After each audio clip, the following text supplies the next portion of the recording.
Hello dear students, आप सभी का स्वागत है यूथ एकेडमी के इस यूट्यूब चैनल में, जिसमें हम आज देखेंगे वृत्त के लिए त्रिज्यखंड और वृत्तखंड का क्षेत्रफल। तो सबसे पहले स्टार्ट करते हैं हम वृत्त के लिए त्रिज्यखंड का क्षेत्रफल और बनाते हैं एक वृत्त। मान लेते हैं हमारे पास एक कोई वृत्त है जिसके लिए त्रिज्या r है और इसका केंद्र है यहाँ पे O। त्रिज्यखंड जो होता है वो होता है दो त्रिज्याओं से घिरा हुआ क्षेत्र। तो एक त्रिज्या यहाँ मान लेते हैं और एक त्रिज्या यहाँ मान लेते हैं, दोनों की लंबाई बराबर होगी, ये r और r ही है। त्रिज्याओं से घिरा हुआ और एक चाप से घिरा हुआ क्षेत्र जो होता है उसको त्रिज्यखंड कहा जाता है।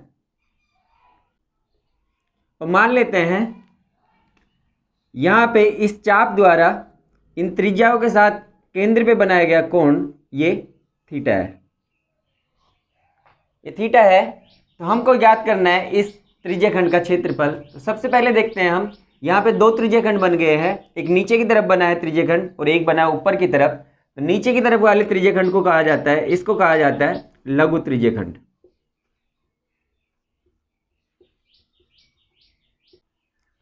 और इसको कहा जाएगा दीर्घ त्रिज्यखंड। यहाँ पे इस लघु त्रिज्यखंड को इंग्लिश में बोलते हैं माइनर सेक्टर और दीर्घ त्रिज्यखंड को बोलते हैं मेजर सेक्टर। अब हमको ज्ञात करना है इस त्रिज्यखंड का क्षेत्रफल। जैसा कि हम जानते हैं कि ये पूरे वृत्त के लिए जो क्षेत्रफल होता है वो होता है पाई आर स्क्वायर, और पूरे वृत्त के लिए क्षेत्रफल होता है तो हम कह सकते हैं कि जब ये कोण 360 डिग्री होता है, 360 डिग्री होता है, तो इसका क्षेत्रफल जो होता है हमारे पास आता है पाई आर स्क्वायर। यहाँ पे लिखते हैं हम 360 डिग्री कोण के लिए क्षेत्रफल, इसका मान होता है पाई आर स्क्वायर, जहाँ पे r जो है वृत्त की त्रिज्या है। तो 1 डिग्री के लिए निकालेंगे अगर हम,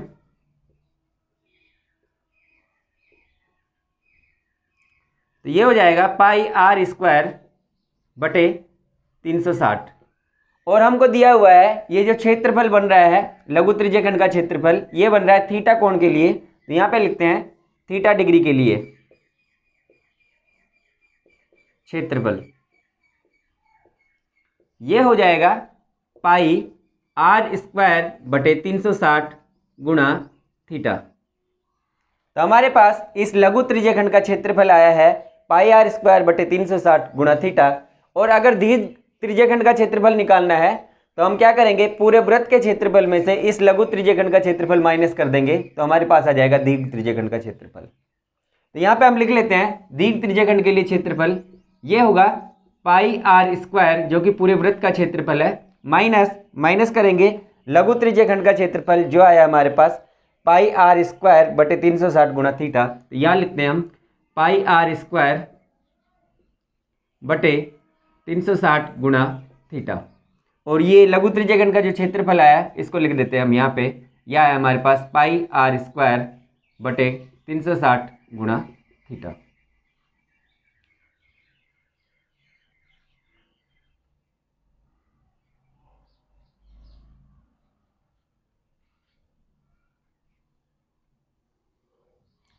अब हम निकालते हैं इस चाप के लिए लंबाई, चाप ए बी की लंबाई निकालते हैं कि कितनी होगी। तो चाप की लंबाई निकालनी है तो जैसा कि हम जानते हैं पूरी की पूरी परिधि भी एक चाप है, तो ये उसका एक टुकड़ा है। तो पूरी परिधि जो बनती है वो 360 डिग्री कोण के लिए बनती है। तो यहाँ पे फिर से हम लिखते हैं कि 360 डिग्री कोण के लिए चाप की लंबाई ये होती है 2 पाई आर जो कि परिधि के बराबर होती है। अब हम 1 डिग्री कोण के लिए निकालेंगे और फिर उसके बाद में इसको थीटा कोण से गुणा कर देंगे, तो ये हमारे पास आ जाएगा थीटा के लिए। तो 1 डिग्री के लिए आया हमारे पास 2 पाई आर बटे 360। अब निकालते हैं थीटा डिग्री कोण के लिए। तो थीटा डिग्री कोण के लिए चाप की लंबाई ये हो जाएगा 2 पाई आर बटे 360 गुणा थीटा। तो हमारे पास निकल के आया है चाप ए बी की लंबाई 2πr/360 गुणा थीटा। तो हम कह सकते हैं ये L बराबर है 2πr/360 गुणा थीटा। ये पूरा ए से बी तक की लंबाई है। हमारे पास एक रिजल्ट और होता है जो कि चाप की लंबाई के रूप में लघु त्रिज्यखंड का क्षेत्रफल दर्शाता है। तो ये चाप की लंबाई के रूप में होता है 1/2 गुणा L गुणा R, जहाँ पे L जो है चाप की लंबाई है और R वृत्त की त्रिज्या है। तो लघु त्रिज्यखंड का क्षेत्रफल हो जाएगा 1/2 गुणा L गुणा R।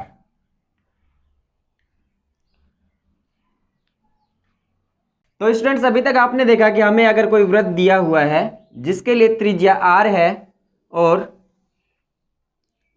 उसका केंद्र O है, तो उस त्रिज्या O और चाप द्वारा घिरे त्रिज्यखंड का क्षेत्रफल निकालना है। तो ये आता है हमारे पास πr²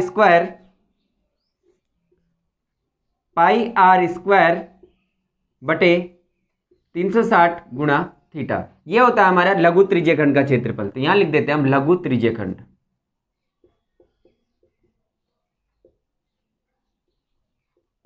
और दीर्घ त्रिज्यखंड का क्षेत्रफल हम पूरे वृत्त के क्षेत्रफल में से, जो कि πr² होता है, दीर्घ लघु त्रिज्यखंड का क्षेत्रफल निकाल देंगे, जो कि πr² बटे 360 गुणा थीटा होता है। तो हमारे पास आ जाएगा ये दीर्घ त्रिज्यखंड का क्षेत्रफल। तो यहां लिख देते हैं हम दीर्घ त्रिज्यखंड।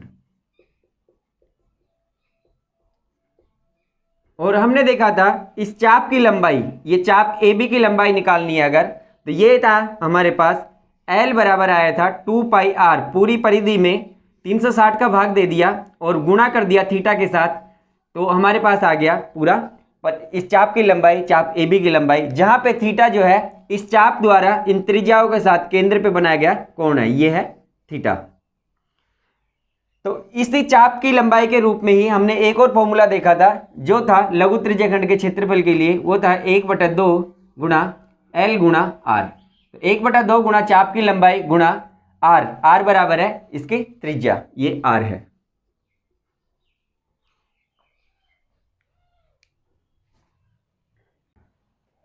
तो स्टूडेंट्स, अब हम देखते हैं एक वृत्तखंड का क्षेत्रफल। तो वृत्तखंड के क्षेत्रफल के लिए हमारे पास मान लेते हैं हमारे पास ये कोई वृत्त है जिसके लिए केंद्र है O पे। तो वृत्तखंड बनता है कि वृत्त में कोई भी जीवा जो होती है, कोड जिसको इंग्लिश में बोलते हैं, वो वृत्त को अगर दो भागों में विभाजित करती है। मान लेते हैं ये ए भी एक कोड है, जीवा है, तो इसने वृत्त को दो भागों में विभाजित कर दिया, एक जीवा से ऊपर वाला भाग और जीवा से नीचे वाला भाग। तो मान लेते हैं हमको निकालनी है ये वाला जो पार्ट है जिसको मैं डार्क कर रहा हूँ थोड़ा। तो मान लेते हैं हमको निकालना है इस वाले भाग का क्षेत्रफल जो कि छायांकित किया गया है। तो इसको निकालने के लिए हम स्टार्ट करते हैं और मान लेते हैं इस जीवा द्वारा केंद्र पे बनाया गया कोण ये थीटा है, ये पूरा थीटा है और ये त्रिज्या है। तो स्टार्ट करते हैं इसको निकालने के लिए। तो यहां से जैसा दिख रहा है, अगर हम जो पहले निकाला था हमने त्रिज्यखंड का क्षेत्रफल, उसमें से अगर ये त्रिभुज ओ ए बी का क्षेत्रफल माइनस कर दे तो हमारे पास आ जाएगा इस लघु वृत्तखंड का क्षेत्रफल। तो ये होता है दीर्घ वृत्तखंड और ये होता है हमारे पास लघु वृत्तखंड। तो हम स्टार्ट करते हैं और लिखते हैं लघु वृत्तखंड का क्षेत्रफल।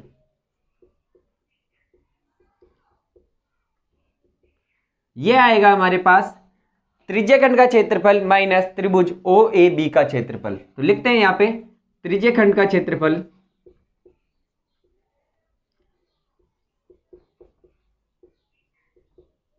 माइनस त्रिभुज ओ ए बी का क्षेत्रफल। और जैसा कि हमने पहले निकाला था कि त्रिज्यखंड का क्षेत्रफल जो होता है वो होता है πr² बटे 360 गुणा थीटा। तो यहां पे लिखते हैं त्रिज्यखंड का क्षेत्रफल,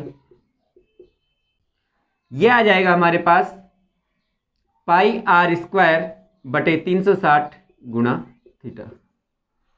यह आ गया हमारे पास πr² बटे 360 गुणा थीटा। अब निकालना है हमको त्रिभुज ओ ए बी का क्षेत्रफल। तो त्रिभुज ओ ए बी का क्षेत्रफल निकालते हैं। यहाँ पे ये होगा 1/2 गुणा आधार, आधार हमारे पास है ए बी, ए बी आधार है तो लिख देते हैं ए बी, गुणा ऊंचाई, ऊंचाई हमको चाहिए इस आधार से सामने वाले शीर्ष की ऊंचाई जो कि ओ है, तो यहाँ से ऊंचाई चाहिए हमको।